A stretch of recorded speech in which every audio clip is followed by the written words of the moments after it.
Martin Odegaard fait actuellement grincer quelques dents avec une interview pour la revue The Player Time où il a notamment parlé de son passage au Real Madrid, du moins ses deux passages au Real Madrid quand il était un peu plus jeune et après quand il est parti il y a 2-3 ans.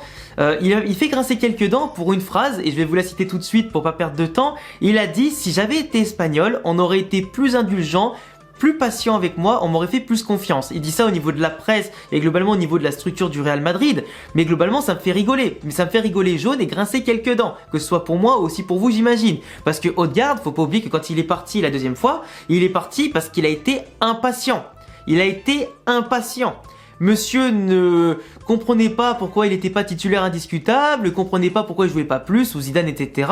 Peut-être que Zidane avait eu tort, peut-être pas. Aujourd'hui, Odegaard brille à Arsenal, il est capitaine, il n'y a aucun problème. Il est dans un moule, il est collectif, il est, il est impactant, il est décisif, il marque des buts, il fait marquer. Et il est en tout cas un des hommes forts du titre potentiel d'Arsenal, si Arsenal va bien au bout de la première ligue cette saison.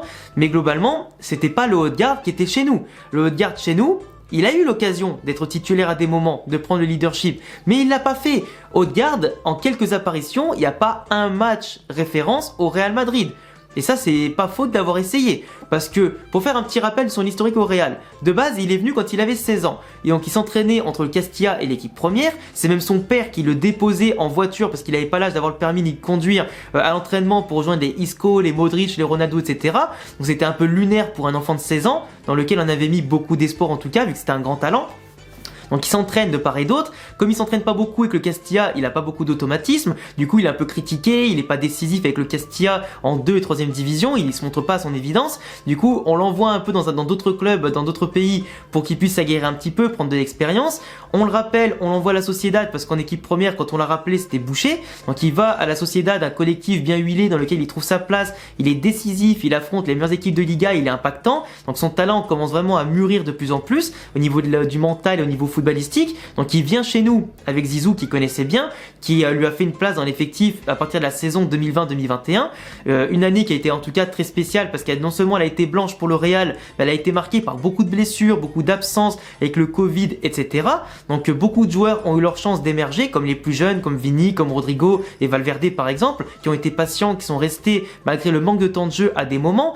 Mais aujourd'hui, quand j'entends parler d'Odegaard qui me dit qu'il n'a pas eu sa chance, c'est faux parce qu'il était titulaire début 2020-2021, mais en l'absence de Kroos et Modric, il n'a pas brillé. Il avait été fade dans ses prestations, pas spectaculaire, il apportait pas de jeu vers l'avant, il tentait pas de frappe, il faisait pas de choses qui étaient intéressantes dans le jeu. Il était stéréotypé, stérile dans le football, et il était mou. Il rentrait pas dans l'art, il faisait rien. Il prenait pas d'initiative, il était pas en forme, t'avais l'impression. Et après, il a eu le Covid, il est revenu, et à partir de là, Zidane l'a totalement oublié. Souvent en tribune, souvent il rentrait pas, ou il avait des petites miettes, mais jamais titulaire à partir de là. Mais il est parti au mercato d'hiver directement. Alors il a eu raison vu le rôle qu'il a à Arsenal aujourd'hui, mais globalement il n'a pas été patient pour jouer au Real Madrid. Certains, comme je le rappelle, comme Valverde, ont rongé leurs freins, et ils ont attendu que les Kroos, Modric soient en méforme ou soit simplement covidés ou soit blessés pour prendre la place, et il a bien joué en plus en Ligue des Champions contre les Liverpool où on a fait quand même une épopée jusqu'en demi-finale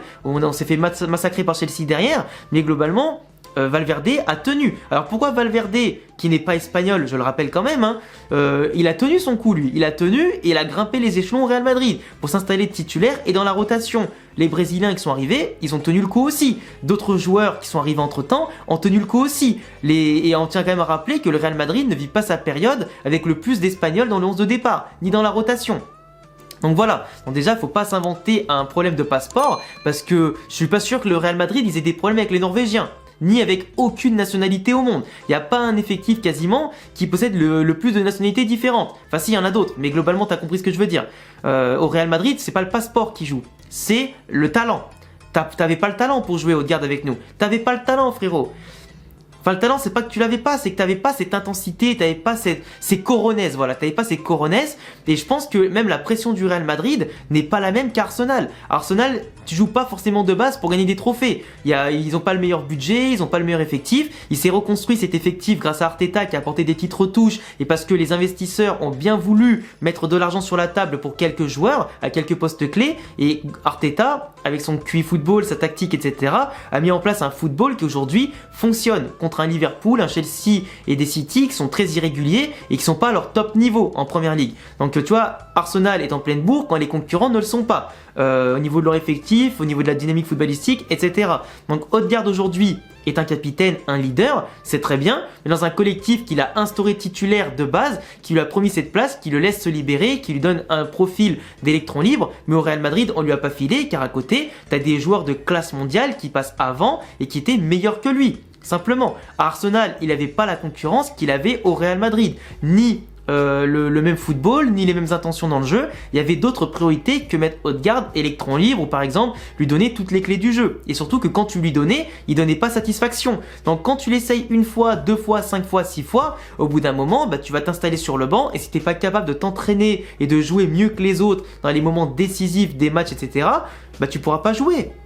Le Real Madrid, c'est pas la même exigence qu'Arsenal. Arsenal, il est peut-être plus relâché qu'au Real, mais au Real, c'est comme ça. Il n'y a pas tous les joueurs qui peuvent signer au Real, il n'y a pas tous les joueurs qui peuvent réussir au Real. Ça prouve qu'il y a quand même une grosse différence footballistique et dans tout ce que tu veux trouver entre Arsenal et les Real.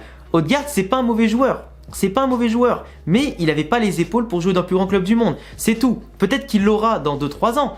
Mais je vois pas le Real Madrid racheter Odegaard pour 50, 60, 70 millions.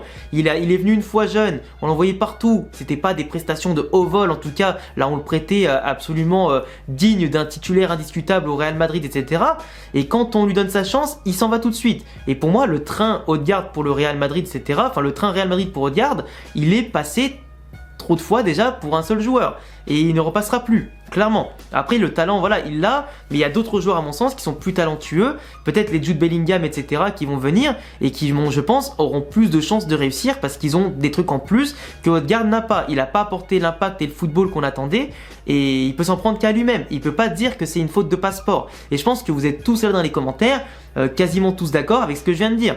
C'est bien beau d'avoir du talent, mais si tu ne travailles pas assez ou plus que les autres, c'est pas parce qu'on a misé sur toi quand tu étais très jeune, qu'on a beaucoup parlé de toi dans les médias, etc., que tu dois avoir une place de titulaire acquise au Real Madrid. Rien, je dis bien rien, n'est acquis. Que tu sois une légende ou pas, rien n'est acquis. Tu as certains entraîneurs comme Ancelotti ou Zidane qui vont avoir un côté conservateur. Mais conservateur avec les mecs qui ont tout gagné. Tout gagné. Odegaard, il n'a rien gagné au Real Madrid. Qu'on soit clair. Il n'a rien apporté pour les trophées, rien apporté dans la dynamique du groupe. Donc quand tu n'as rien apporté, tu n'as pas un statut de joueur confirmé, tu n'as pas le statut d'un joueur, d'un grand joueur ou d'un grand joueur en devenir, et tu n'as pas le palmarès ni l'aura pour t'imposer au Real Madrid avec tes petites convictions. Et si t'es pas patient, si t'as voulu partir, t'as laissé la place à d'autres qui sont restés, ont serré les dents et ont explosé comme ça. Donc maintenant, tu peux t'en prendre qu'à toi-même.